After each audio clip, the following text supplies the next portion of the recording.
Okay, we're going to be looking at Ecclesiastes chapters 5 and 6 this morning. So if you haven't got there already, ask you to turn there. Ecclesiastes chapter 5 and 6.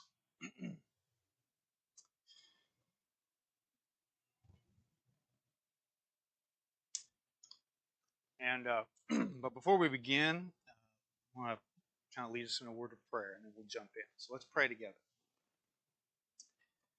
Our great and mighty Lord and our Father in heaven, thank you so much, Lord, for blessing us with this day.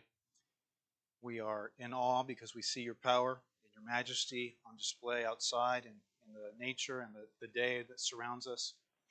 And we want to take that reminder to heart, Lord, and put it in front of ourselves and just know that we are not simply studying a text here. This is not an academic purpose, but we are doing our best to discern your very will and mind for us and in our lives. So I pray that as we turn our attention to this text this morning, you'll help us approach it with an open mind and look for the things that you are trying to tell us, not the things that we want to get from the text, but the things that you want to teach us. Put those into our lives and allow them to shape us for your glory and for your service. And this is in the name of your Son, Jesus, that we pray. Amen. All right. As I said, we're looking at chapters 5 and 6 this morning. And I might start before we just jump into the text proper to just kind of remind ourselves that as we are looking at Ecclesiastes, this isn't a hard and fast rule, of course, but we've been looking at Ecclesiastes through three different perspectives. We've been trying to look at it and understand first that God has made good things in the world for us to enjoy. We've been looking at it to understand that the most important thing in life is to serve God and to obey His word. And you and I know we're driving towards that conclusion in chapter 12. And we are trying to understand that some things in this life are simply not fair, but in heaven, God will make everything right and just. So there is a degree of unfairness and vanity in this life that is simply kind of baked into it. But we are blessed in that this life, the perfection of this life, is not our goal. So we can look forward to something different. So we're going to look at chapter 5, and just as a kind of a caveat here, and you may have picked up on this as you were looking at the questions, I am intending to spend the bulk of our time this morning in the very beginning of chapter 5. So we'll try and look all the way through chapter 6, but most of our time is going to be spent here in these first few verses. So I want to begin by reading chapter 5 of Ecclesiastes. We're going to read the first 7 verses together. Guard your steps when you go to the house of God. To draw near to listen is better than to offer the sacrifice of fools, for they do not know that they are doing evil. Be not rash with your mouth, nor let your heart be hasty to utter a word before God. For God is in heaven, and you upon earth. Therefore let your words be few. For a dream comes with much busyness, and a fool's voice with many words. When you vow a vow to God, do not delay paying it, for he has no pleasure in fools. Pay what you vow. It is better that you should not vow than that you should vow and not pay. Let not your mouth lead you into sin, and do not say before the messenger that it was a mistake. Why should God be angry at your voice and destroy the work of your hands? For when dreams increase, empty words grow many. But you fear God. All right. So we're going to start by looking at these first 7 verses of chapter 5. And I might just suggest that I think these first few verses are kind of speaking to our second and third perspectives there that we just mentioned. We know we're working towards the conclusion of the whole matter to fear God. And we know that without God, all things are basically without purpose, too. Solomon, or the preacher, has been making those observations as we've gone along here. So the very first question I offered up to you was about the tone that we're seeing here at the beginning of chapter 5. So how is the tone of these verses we just read here in chapter 5 different compared to what we have seen primarily in the previous chapters? What are we seeing here that is a change or not quite the same? Ethan?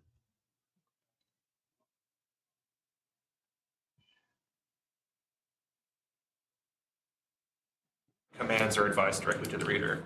Like, you do this, it's better if you do this, which is different than the observational tone of the last 4 chapters. Yeah, very good. So yeah, in prior chapters, we've seen a lot of him saying, I observed this, and thus I concluded something, or whatever, and I saw this, and I saw this. And this chapter is much more about, like, I'm just going to tell you things you ought to do, all right? Jack, I think it's like your interest. And I was going to say he's applying the conclusion of that he's just reached. So we just went through all about how, if you're working for this, it's meaningless. You're working for this, it's meaningless. Life without God is this. So you need to be serving God. And he's getting into okay, what does that look like? Right. Good. Tristan, did you have your hand up too?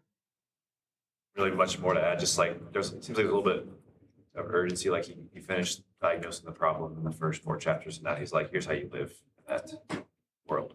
Yeah. Yeah, so it is a little bit of I don't know what you want to call it. We might call it a little bit of an interlude where he's talked in these first 4 chapters, right? Very observationally to Ethan's point. Like, I saw these things, and some are fine, some are unjust, whatever. And then we get over to chapter 5, and the tone has changed now. It's very much directional, telling us what to do. And it's very much focused on God, right? We don't see the preacher relating everything directly back to God throughout Ecclesiastes. It's kind of hit and miss. We saw a little bit of this back in chapter 3, kind of verses 9 through 15. There was a little bit more what I might just call a God-centric section of Scripture there. But as we start chapter 5, that's almost the first thing he says, right? And you can just do a little word exercise there and see how often he mentions God here in just the first 7 verses, all right? So if you look at verse 7 of chapter 5, also, verse 7 is a little bit of it's like a not quite fleshed out version of chapter 12 and verse 13, right? His great conclusion that we're going to, right? So when dreams increase and words grow many, there is vanity, but God is the one you must fear. And he's going to say that again in chapter 12. He's going to say that a few times throughout Ecclesiastes, and it's almost like we get little snippets and insights into, like, his brain is starting to form that conclusion, but we're not quite there until the end of Ecclesiastes completely. So we're seeing some little glimpses of that. So how we come before God obviously matters. That's the very first thing out of his mouth here in verse 1, right? And what are some of the things he talks about here in terms of, like, how we come before God in this way? What are some of the topics he introduces to us here in these first 7 verses that we need to consider as we participate in them before God? Things coming from the mouth here. Okay. Vowels, what you say, things like that. Yep. So One thing has to do with our speech. Good. Tristan? I just saw a lot of like practice restraint. practice restraint. Okay, so there's an element of strength there, Jack. I think there's a lot of consideration and forethought indicated by the language. This isn't something you just go, I'm just going to go worship and do whatever I want. Like, there is the way it needs to be done, and you need to be very purposeful in how you do it. Right, purpose and goes along with that. Good. Anyone else, Ken? Yeah, for some reason, I keep focusing on verse 3 where it says, "For a dream comes through much activity, and a fool's voice is known with as many words." So that kind of goes along with what Phil was about. Yep. Maybe we should keep quiet. Right, yeah, there's definitely, A lot of those ideas are kind of coming together, right? Like, pay attention to what we say, exercise restraint. And then he's very specific, right? He'll call out the very first verse he said, when you go to the house of God, right? So there's this idea of worship. There needs to be a purpose behind how we worship. He in the verses 4 through 7, he really focuses on this Old Testament concept of making a vow to God. And that, that's like a thing. There's like rules about that. So talks about that too. Don't just make vows and not think about the repercussions of them too. Doug? I'll be ready to hear. yeah, in verse 1, that's a great point. I love that you brought that up. Yeah, one of the things he says in verse 1, right, is to draw near to listen is better, right? That's what you're looking for here. And it kind of goes with Ken's point there too about perhaps the quantity of our words, all right? So this concept, this is important, right? Because this concept of how we come before God, this is not like we didn't just turn to Ecclesiastes and read and think, oh, I didn't know that it mattered how we come before God, right? This is a very consistent concept through the entirety of the Old Testament, especially, right? So you may remember when, I don't even know how long it's been now, when we studied Exodus, and really like the theme of Exodus that we brought out there is that God is saying to the Israelites, you can't come before me. Like, I'm going to put all these rules in place so that we can be in some sort of relationship and I don't destroy you, right? So there's all these rules you have to follow so that you can be as close to me as possible, but it's really not that close, right? So think about Mount Sinai, and Moses had to set up boundaries even around the mountain, right? It's like you just can't come to God that way. You have to be careful about that. Leviticus, that whole book talks a lot about we have to have an intermediary, right? We cannot come to God, or the Old Testament Israelites could not come before God. Someone had to go to God for them because they were unable to just walk in, right? They couldn't just walk into the temple, couldn't just walk into the Holy of Holies. Your sacrifices had to be just so, right? Leviticus 10 is that infamous story of Nadab and Abihu, who thought any old fire will do, and that was not the case because they were destroyed. So all these things are helping us see this picture that is still true even up to this point from the beginning of your Bibles, that how we approach God matters. Okay? One of my favorite stories, which chronologically will come after this in 2 Kings 1, is where Elijah, he keeps calling down fire on the soldiers because they come to arrest him, and they come very they don't really care. Like, they're showing no respect to him and no respect to God. And his answer is always like, well, if that's the case, God's just going to call down fire. And that's what happens over and over again to demonstrate that you can't just approach God's prophet without some reverence and respect to that too. So again, the image persistent up to here, it's going to continue as we progress through our Bibles as well. So we've kind of mentioned it here, right? But the second question I kind of offer to you is, what is the common thread in these first 7 verses? What do we see here that's almost part of every sentence and every verse here that matters? Okay, so that's one. It's not the one I was looking for, but it's good. All right, so you can't approach God how you want to. What else? Oh, Part of that, I'm looking particularly at verse 2, but I think of the word cautiously in consideration of how much grander and superior God is to us. So part of it is a recognition. We are as lowly as can be. From the description, verse 2 is, for he is in heaven, you are on the earth. Now, therefore, let your words be few. It's a recognition of how grand he is, how insignificant we are. Therefore, we should be super humble, super cautious, very mindful of how we present ourselves. Yeah, very good. yeah, so go ahead. I just saw the word fool over and over again. Okay. And it's in relation to verse 1, that's kind of prefaces, because they do not know that they do evil. Mhm. And then in verse 6, do not let your mouth cause your flesh to sin. So he relates the foolish ways to evil and sin. Yeah. Okay, so We see the fool in there a lot too. So number one, these are all really good points. They really are. I appreciate that. You guys are hitting on bigger points than I was hitting on here.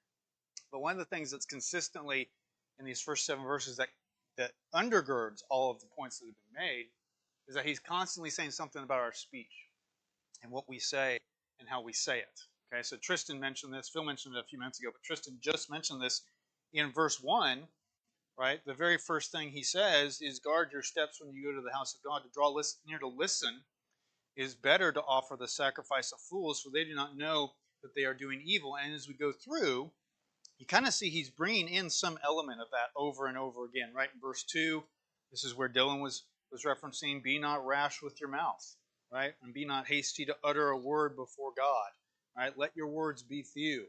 Verse 3, a fool's voice has many words, right? And then all the verses about making a vow and how important it is to make the vow honestly, to pay the vow diligently, to not delay in that. So there's a lot here that focuses on just what we say. And it's connected, again, I want to highlight this, it's connected to these big concepts. Like I love Dylan's point that he's talking about how you are not God. So don't think that you can just walk up to God and just like, hey, God, what's up? You know, like we would talk to any other person that we know. He's not like that, right? There must be a distinction there. And we have to see that he is that much superior to us, and it needs to affect everything we do. And I think that's part of why he's taking this tack, because of all the things that we do, maybe the things we say is pretty low down on the list in terms of what we consider and what we're concerned with. Right? We might be more concerned with, you know, I gotta be at worship, I gotta be at Bible class, I gotta read my Bible, I gotta do all these things. We don't always think I should guard the things I say throughout my days, because those also reflect on my attitude and my heart in terms of how I serve and honor God too. Okay. Just for kind of backstory, I mentioned it just a minute ago, but if you want to see more about vows, right? Numbers 30 and Deuteronomy 23 are a couple of the Old Testament passages there that kind of flesh it out a little bit more. Numbers 30 and Deuteronomy 23.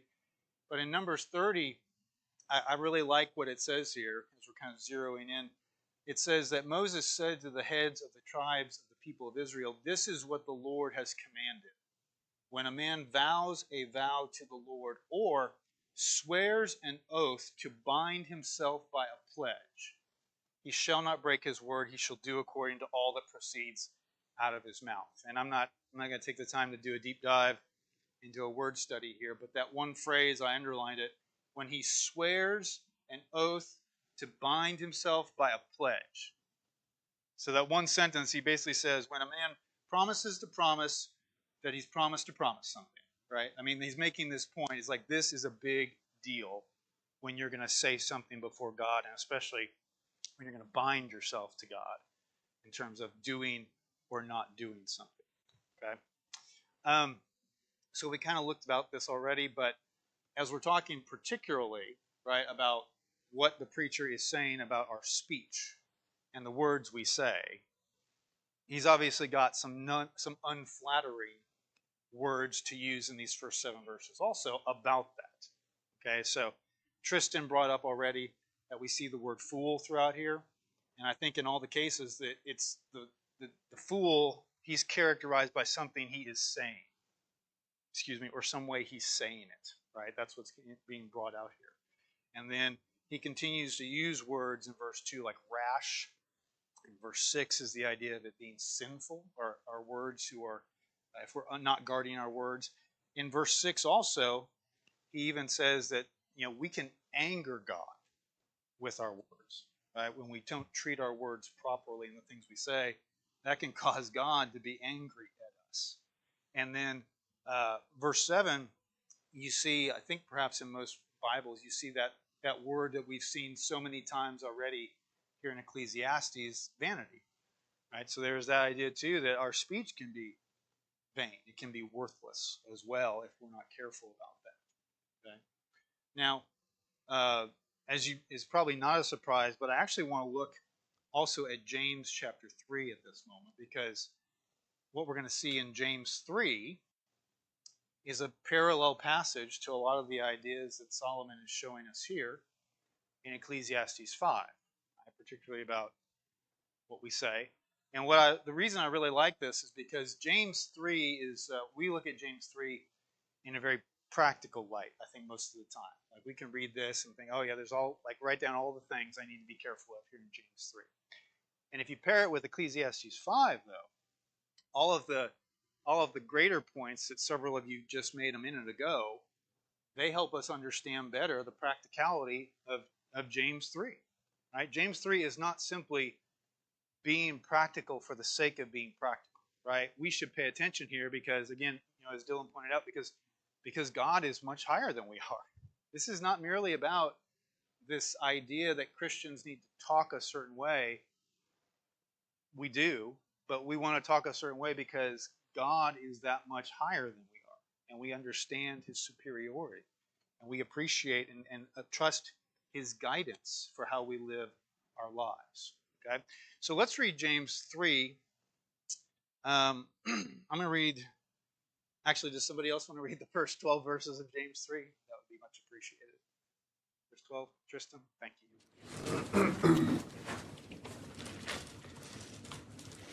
My brethren, let not many of you become teachers, knowing that we shall receive a stricter judgment. For we all stumble in many things. If anyone does not stumble in word, he is a perfect man, able also to bridle the whole body.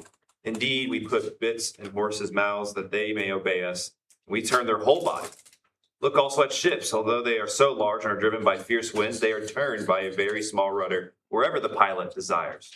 Even so, the tongue is a little member and boasts great things. See how great a forest a little fire kindles. And the tongue is a fire, a world of iniquity.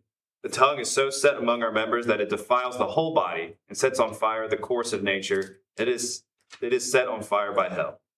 For every kind of beast and bird, of reptile and creature of the sea is tamed and has been tamed by mankind.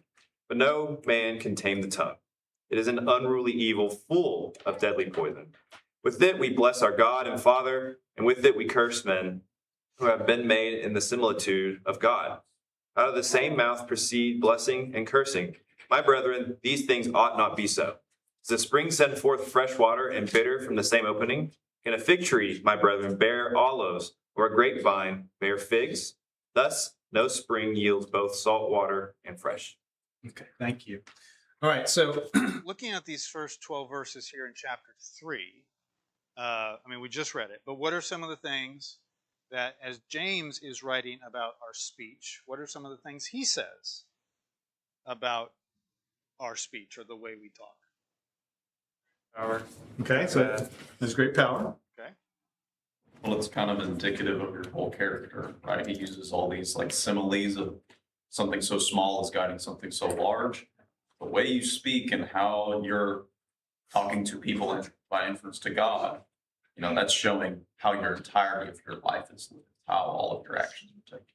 Right. Yeah. Now it's a great connection again back to Ecclesiastes, because James is making that point too, that this isn't merely about your word choice, right? This is about like your heart. Okay, good. What else does he say about our speech here in James? Agree that it affects who teaches, and teaching is an important thing, and yet you need to apply some reservation about that process as well, because you don't just go into it without intention and without consideration. You have to, your words are going to be weighed carefully, especially if you're instructing others. That you better make sure that you are doing things appropriately. yeah. That's a great point. We really appreciate so much all the men's like you guys do that. We know that. Like you're very purposeful and intentional in planning, right? When you teach and preach, and that's important for that very reason.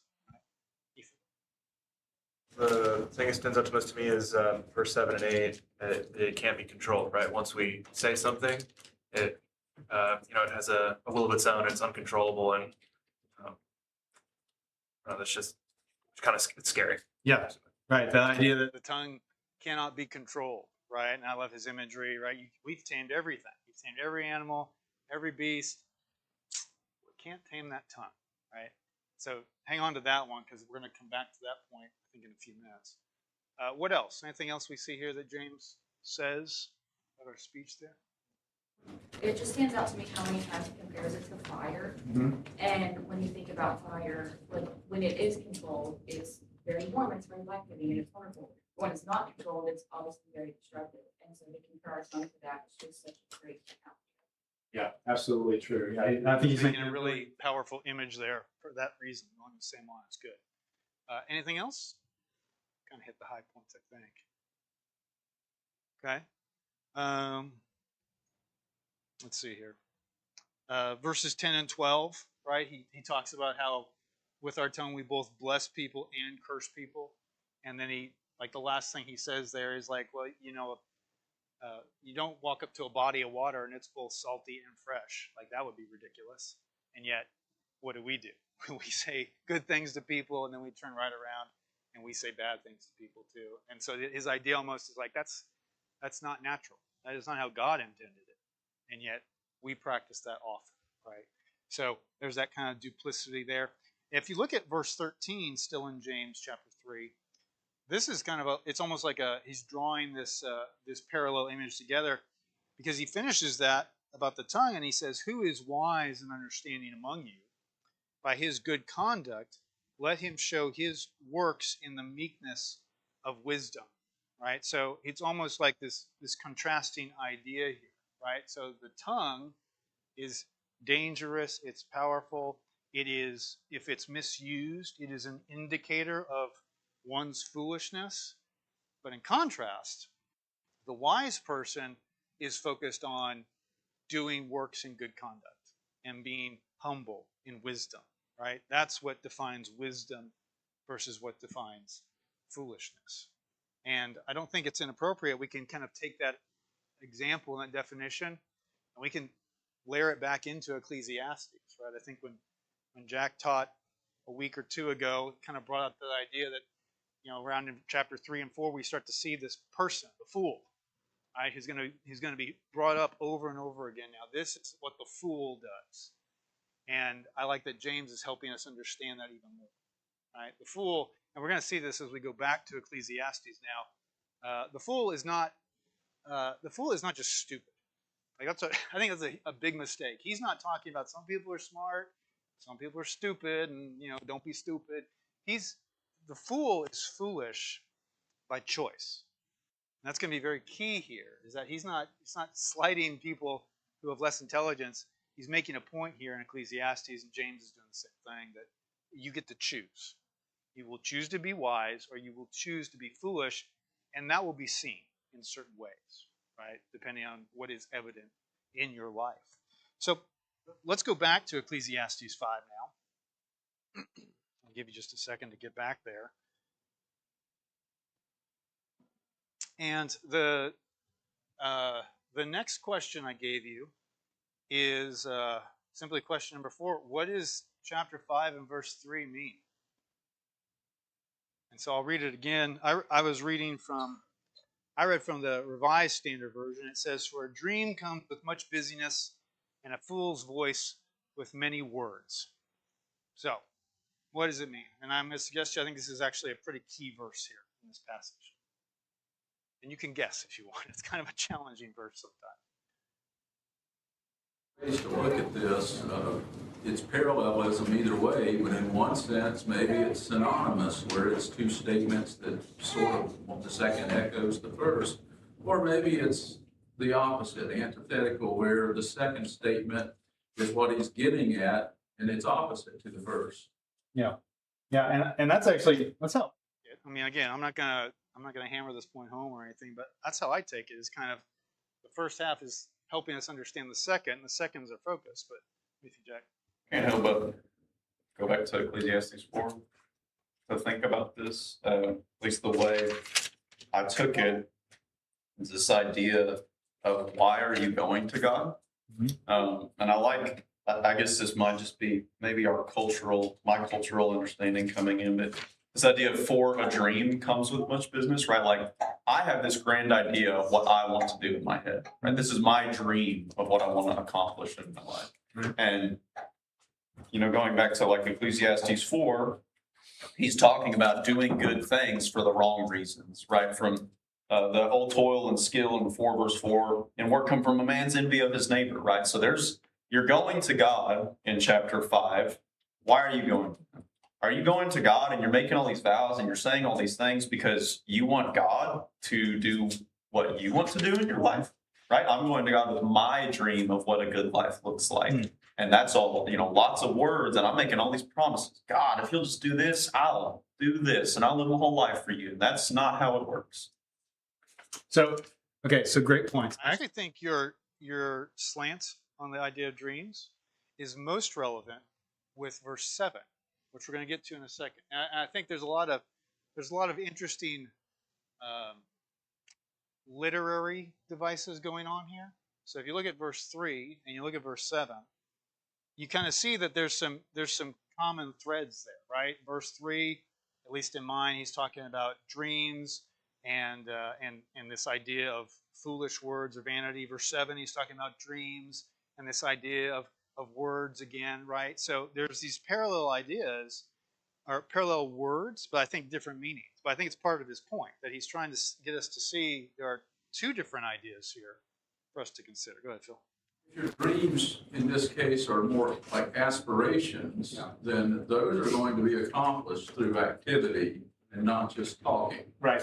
And so in that sense, talk is cheap, the idea. Yeah. And there is the case that can be made, though, that maybe he's saying that much activity, just as much activity results in having restless dreams at night or dreams at night, so will a lot of words result in this foolishness or you becoming a fool's voice, basically being heard. Yeah. That's where it could be. Either way, I tend to agree with you, but I see it both ways. Yeah. I was chuckling. I'll tell you why I'm chuckling in just a minute. But yeah, so this is one of those verses. It's when you find a verse like this that maybe is a little bit challenging to parse. An easy tool is to just find some alternate translations and just let them like read a bunch of different versions and say like what is the common way to translate this. So I'm just going to give you a couple. So the NIV says, verse 3, a dream comes when there are many cares, and many words mark the speech of a fool. And the NLT, which is not, it's not high on my list at all, but it's interesting sometimes, says, too much activity gives you restless dreams, and too many words make you a fool. Right? So I think, and I'm with Phil on this, like this is how I think you can slice the loaf of bread a couple different ways. But I think the first thing he's saying here is just like when we get really anxious about something, it comes out in our dreams, and you can't do anything about that. Like you just wake up and you're like, oh, I had a bad dream, and I know it's because I'm so stressed or worried about something. In like way, the words of a fool, they just happen. And he can't control them because he's so foolish in his own mind, the words just spew, right? And it's almost like he's making that point. It's like if you know somebody who just can't stop talking, a fool, right? They're not governing and restraining themselves like they need to be, understanding that we are, and it's not just when we come to worship, we are constantly before God, right? And we need to constantly be guarding ourselves in that aspect, and the things we say and the things we present ourselves as. Okay, so all right, I'm going to step back from here a minute, and I want to go back to verse 1 of chapter 5, because one of the first things he says is about the fools. They do not know that they are doing evil. All right. So my next question was, how does the fool not know he is doing evil? How does somebody not know when they're doing evil? Because that seems foolish. But how do they not understand that? Well, in verse 1, it directly compares doing something to stopping and listening. So the fool doesn't know they're doing evil because they're not listening around them to wise people or whatever's being taught to figure out what is good and what is evil. So the fool has some kind of bad idea about how to worship God, right? Because they're not really listening on what God has said about how to worship them. So they just stroll in and they're worshiping God. So, well, we must be doing right because I know I have to worship God. And that means I'm good. I'm all good. And they don't know that they're actually doing evil because they haven't listened about the correct way to do things. Yeah. So one thing we see in that very same verse is it says that the contrast to that is that you should be listening. And so if you're not listening, you're not taking in the instructions about how to do things the right way. Right. Okay. I couldn't help but think of Luke 18, verses 10 through 14. It's where Jesus talks about the Pharisee and the tax collector both go to the temple, and the Pharisee's sitting there praying and saying, "Thank you, God, that I'm not like this tax collector." Right? And the tax collector just throwing himself on God's grace, and just like the tax collector's right here. And I think I love the idea that it's framing this all within going to God, because I think it's very common today for a lot of people and even ourselves. You can just get so caught up almost in your own pseudo religiousness, right? This idea of, well, I'm doing the right thing, right? You get so caught up and I'm checking off these boxes. I'm doing what I think is best, what I should be doing in my worship. And the idea here, both Jesus's point and Solomon's points, that's evil, that's sin. Yeah, I thought of Romans 1. Reading this verse where he talks about, talks about the invisible attributes of God are clearly seen on one hand. And then there's a bunch of other people who have basically, in the wording he uses, he says they've chosen to become ignorant about it. And so they just do whatever they want to. And that's not, like they weren't born that way, right? They've decided, I will not pay attention, I will not listen, and thus I'll go do whatever I want. And it's the same idea that they don't know they're doing evil, but their ignorance is not an excuse, it's a condemnation in that case, right? Because they've chosen to ignore that which is spelled out to be good, right? Just by observing nature in that case is kind of what Paul says there, okay? All right, so then let's go down to verse 7 with me, and I reference this a little bit because I think now he's changing the way he's using these words here. And he says in verse 7, for when dreams increase, when words grow many, there is vanity. Excuse me, but God is the one you must fear. And this is why I was chuckling when Phil was talking, because again, the NLT, its translation is talk is cheap, like daydreams and other useless activities.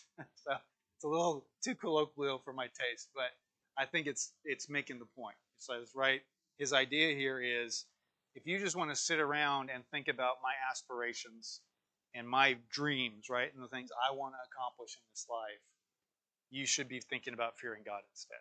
Like that's what's really important. Okay. So again, verse 7 is kind of a stepping stone on our way to chapter 12 and verse 13. But we're not quite there yet at this point. Louise? Same thing in Proverbs 10. In the multitude of words, sin is not lacking. But he who restrains his lips is wise. And then if you go back over to Ecclesiastes, he also talks about your heart. So it may not even be everything that you're saying, but you're thinking it, you're praying it. And I can't help but look at Judges 11, at Jephthah and his vow. Yeah. And he understood the importance of fulfilling that vow, but his daughter did also. It's very important what we pray for, what we say, what we promise. We have to be really careful. Yeah, absolutely. Yeah, and very purposeful behind it too, to your point, right? And so all of that is wrapped up in there. That's a great comment to make. Okay. All right. So I'm going to ask you to skip down for just a minute to chapter 6 and verse 2. I think this question is probably an easy answer, but based on who we think wrote Ecclesiastes, if we think it's Solomon, what's the irony of chapter 6 and verse 2?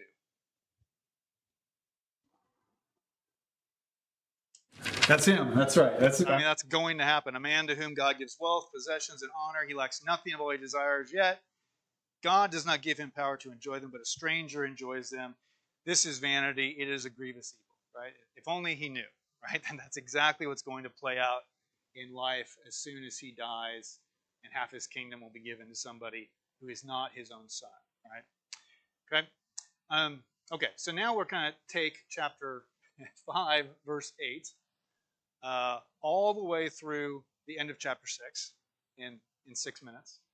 And what I did with this, though, is I asked you to look back at the first 4 chapters and see if you could find other verses we've already studied in those first 4 chapters that we're basically echoing again here in the rest of chapter 5 and in chapter 6. And so we'll breeze through these a little bit just for time's sake. But for instance, let's just start with kind of the first one. I think it's verses 8 and 9. It's kind of this idea of like the poor being oppressed or people being oppressed. Have we seen that anywhere before this in Ecclesiastes, and where? Yeah, I think chapter 4, we spoke about this a lot. He talked about it already. What about this idea, perhaps in churches 10 through 12, of like greed not being satisfied or appetites not being satisfied? Where have we seen that before? Okay, so in chapter 4, some of that. I think we see some of it in chapter 2 as well, but it's there. All right. Verses 13 through 17, this idea of the vanity of riches. That one is absolutely not new. Where have we seen that previously? First 2 chapters. Yeah. Like the first two, I mean, basically the first 4 chapters are all about that in some regard, but the first 2 chapters specifically, for sure. What about verses 18 through 20 of chapter 5? This idea of being satisfied with what you have been given. Where have we seen some of those sentiments? Chapter 2:24. Yeah. 24 is one. There's a few throughout chapter 3. I had chapter 3, verses 10, 13, and 22. What about first 6 verses of chapter 6? This idea of the futility of wealth, the futility of children, the futility of legacy. Where have we seen some of those sentiments previously?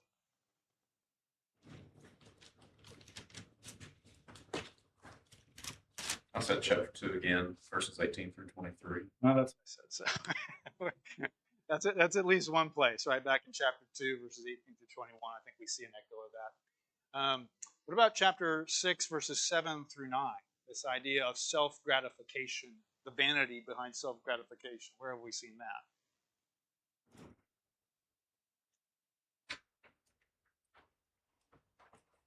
First part of chapter 2, just talking about all the stuff he did, has, and yeah. I mean, that's Going going. back to like the premise, right? I mean, he didn't say it there, but we already know the answer, right? He's like, I'm going to see if I can be satisfied with all these things. And you and I already knew from verse 1, like, you're not going to be satisfied with all these things.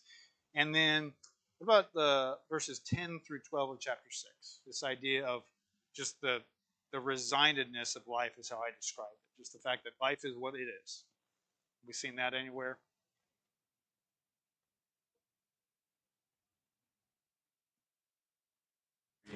Yeah. Echo a lot of that. There's Yeah, right right there in chapter 1, you're right. He talks about like everything just happens over and over again, right? This is just how life is, as it was in the beginning, so it is in the end, kind of thing, right? So we see all those. So then my question about all that was, why will he not quit talking about these same topics? Why does he keep bringing up the same ideas about wealth, oppression, toil, satisfaction? Why do we see these things brought up again and again, and we're going to continue to see them brought up again and again too? the thing I wrote down is I just feel like every time I'm online and I'm looking at all the things that people are saying every day, at least these 3 that you called out, but all the things in these first 4 chapters, these are all things that I see are like the most important things, the most talked about things that people worry about when they don't have God in their life, right? That they're worried about how can we amass wealth or even just find, the money we think that we need to survive. Stopping oppression is obviously that's like one of the most important things and the biggest things that people bring up all the time, that we have to stop evil, injustice, wickedness. How can we get rid of that? And finding meaning in life, what we're doing and stuff. These are just things that I see, like when you don't have God in the picture, these are questions that no matter how much people pursue them or try to figure them out, they're always frustrating. They can't do it, basically. They're the things that you worry about when you don't have God in your life. Yeah, absolutely. Right. If God is not the focus of our life, In the best possible circumstance, something else moral will be, to your point, all these things, but they're still not going to be God, right? Yeah, Jack. And in conjunction to Ethan's point, Solomon is approaching this from a very real perspective in that he's focusing on these problems with and without God in your life. And so part of the reason he brings them up again and again is, he brings up oppression and he said, well, I tried to fight oppression and it didn't work. And then I found God, and guess what? We still can't really do anything about oppression. It's still going to happen, right? So he's framing it all again, but he's also answering the question of the fact that, yes, you can have God in your life and that's amazing. There's still problems. There's still things that bother you every day, even with God in your life. And you have to learn how to deal with those and what your proper attitude should be now that you're serving God. yeah. Look at verse chapter 5 and verse 19. And here's what 5:19 says: everyone also to whom God has given wealth and possessions and power to enjoy them and to accept his lot and rejoice in his toil, this is the gift of God. And then look at chapter 6, verse 2. A man to whom God gives wealth, possessions, and honor so that he lacks nothing of what he desires, yet God does not give him power to enjoy them. Right? So the reason I put those 2 verses together is because to the comments y'all made, like those 2 verses right there speak to the disparity of life, like just the what of life, right? Because in almost the same breath, he says, well, God gives things and he gives us the power to enjoy them. And then he says, well, God gives things and then God does not give us the power to enjoy. So which one is it? Does God give us the power to enjoy things or does he not give us the power to enjoy things? And it's that idea of like, well, when you look at life, that is how life is. There's no good answers, right? It can be either or both of those things, depending. Phil, go ahead. Verse 3 of chapter 6, he also throws in there, if the soul is not satisfied with goodness. So there's a lesson in whatever's going on in life. Appreciate the good and look to God for the big picture. And then we're going to be able to have that satisfaction even when things aren't perfect. Yeah, that's a great wrap. Up for our study, right? Because that's again going back to the different ways we're trying to see this book. It's that yes, God has given us things in this life to enjoy, but they have to be enjoyed under the auspices of I got them from God, right? If all I'm going to do is just enjoy things because they're enjoyable, that is vanity, right? But all the things we enjoy and even the things that we cannot enjoy are all supposed to be focusing our eyes towards God in some way, right? So he has to be the ultimate goal throughout all aspects of life, however chaotic and disparaging it may be. Right? Okay, good comments. Thank you all. Next Sunday, we will turn our attention to chapter 7 of Ecclesiastes. Thanks very much.